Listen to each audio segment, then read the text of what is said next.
Um, Hope everybody had a great weekend. We had a great one here. We're going into practice 5. We got 2 spider pads in, um, and 2 good shells days in the last 2 days, and feeling pretty good about where the team is right now. I think I see good progress. To answer Jerry's question from the other day, I figured I'd wait a few days.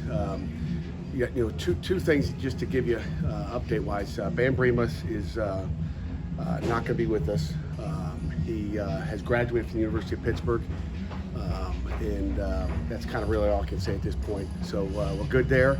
And then the other one is Mason Lindsay from DeMatha High School, Maryland. True freshman, came in with an injury that we took care of and got him cleaned up and fixed, and he'll be out for the year, which I'm always going to give you the year-ending deal. So really came in injured, and so we'll get that cleaned up and we'll move from there. And just an injury like that coming out of high school is one of those things that when you think about the new roster number of 105, that it's like, God, now we're 104 when things like that happen. And that's the concerns and worries of those new roster numbers that we have. That you're just one less guy that can go out there and practice for you. So questions? Pat, how has the quarterback competition been going so far? It's going good. I mean, there's always, I think there's competition between 1 and 2, and there's competition between 3 and 4. David Lynch and Ty Diefenbach battling it out, and right now with Julian Duggar. So it's kind of those all 3 of them are getting a few reps in there just to kind of see where they are, because you got to develop that third team guy, and you never know when that third team guy is going to be your starter or second team guy at one point. And the 1 and 2 spot are battling every day, which is what we expect. You had Bam inside a little bit in the spring. Is he going to be an end or a tap? What was the plan Who's that? I'm sorry. for Bam? Bam was a kind of a little bit of both, inside, outside. It was a little bit of both. So. I'm sorry. No, go ahead.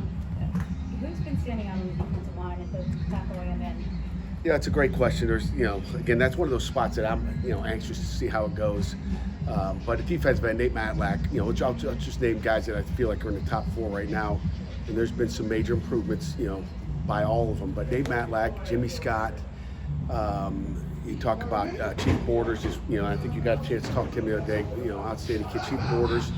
And EJ, you're going to have to help me out on the next one, Sincere Edwards. But Maverick is really gotten better.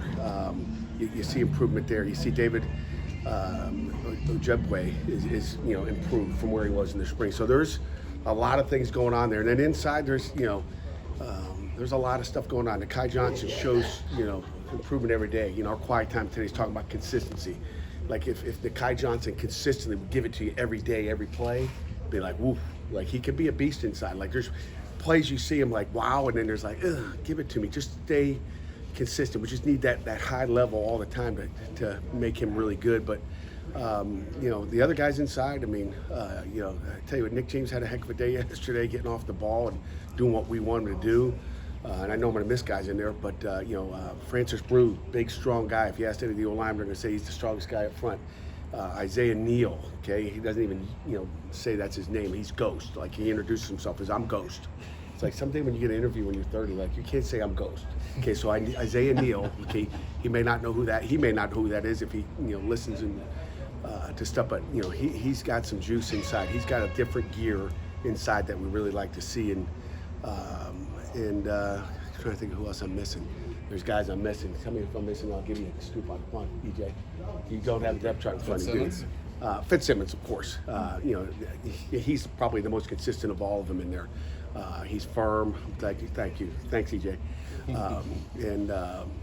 So that's the inside. It's a good question. The guy gained some weight to move Yes. inside. When a guy does that, is there a transition period he has to go through? Not really. He was already about 265, 270. We don't want to ask him to be 315. We want him to be athletic. What we like is, his athletic ability. We're going to try to be athletic. We're going to move him.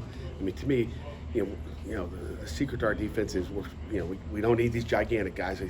Anthony Johnson. Let me forget when I said gigantic guy. Anthony Johnson is one of those bigger dudes. It's got a motor. It's got some toughness to him. I love what he's doing as well. So talking about big guys, but we're looking for dudes that can go vertical, and Anthony can do that as well. But and then also we're going to move you. So it's those quicker guys that can run. But we're not going to just sit there and play base defense. like a lot of people do. We're going to move and try to make plays in the backfield. Who at the corner spot has stood out? That's okay. We're good. We're good. I was late out here. Who at the corner spot has stood out Yep. to you? What at the corner spot? There's a lot. I mean, I think going into camp, we talked about it the other day, or intro days, Riley and Gandy, but let's look at the other guys. Like Taman has really stepped up. Rashad Battle's been consistent out there. We talk about consistency. Noah Bigelow has done some good things. So they're all, it's just we're gonna find out on scrimmage day who makes those plays, but it comes down to making plays. But we've got a lot of guys. I've been really impressed with Taman right now. He's big, tall, he's physical. Okay, if I had to say, who's the most physical corner, besides Ryland, and maybe Taman is more physical than Ryland. Like he's gonna, he's what we call a thumper. I mean, he's gonna hit you. And, it doesn't matter who it is. He'll put his pads on you. He seems like a really good tackle. Be a heck of a safety as well someday. You got a lot of linebackers with experience coming into this year, guys that were sophomores going into last year. But you also got Cam Lindsey, who you've already seen with a takeaway sticker on his helmet. What's his uphill climb to try to get playing time before being unless he gets redshirted this year? It comes down to the knowledge. I mean, Kim Lindsey's athletic enough to go do it. It's how fast is he going to pick stuff up? How much can we trust him to go out there and do his job? Because he's certainly athletic enough to go out there and do it. It's just like, is he going to go that way? Let's go that way. Little by little, we'll get him there, and that's Coach Manlack and Coach Bates' job to get that done. What do you feel the starting point is right now, as far as what you've seen out of him? I love what I see out of him. I see a young guy that's eager, plays hard. He's taking care of his body, which is important. Some guys, still don't know how to take care of their body and be accountable for that. But he's done a nice job. The guys you were talking about on the D-line, it's kind of obviously a revamped group from last year. How do you kind of evaluate how they're coming together as a unit? The way you evaluate is, how they play on Saturday when we get to a scrimmage, and how they practice every day. So I think we know what the standard is up front, and we'll just continue to evaluate them every day. Rasheem, One more minute, EJ, and then I'll roll. Rasheem Braylon and Jordan all played as freshmen last year. How are they looking in camp so far? They're doing good. Rasheem is, has been explosive out there. Braylon's, playing a little Mike, playing outside as well. Rasheem's just playing really both outside positions.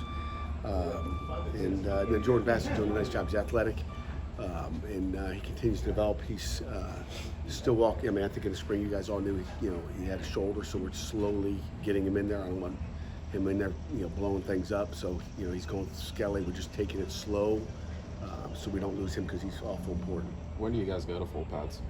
Tomorrow will be our first day. Then we get to hit somebody, then we get a day off on Wednesday. So. Last one.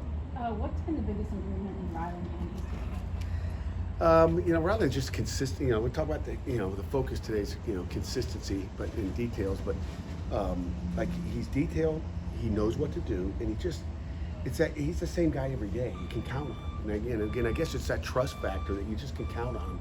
And we continue to look at these things every day and what they're doing. But like he's consistent, and when you look at the athletic ability, I mean, he's athletic enough to do what we want. So he pays attention to the details, and he's consistent. And that's if every player on our team was consistent. I can go down and say who's inconsistent. I won't tell Jerry. I'll tell everybody else.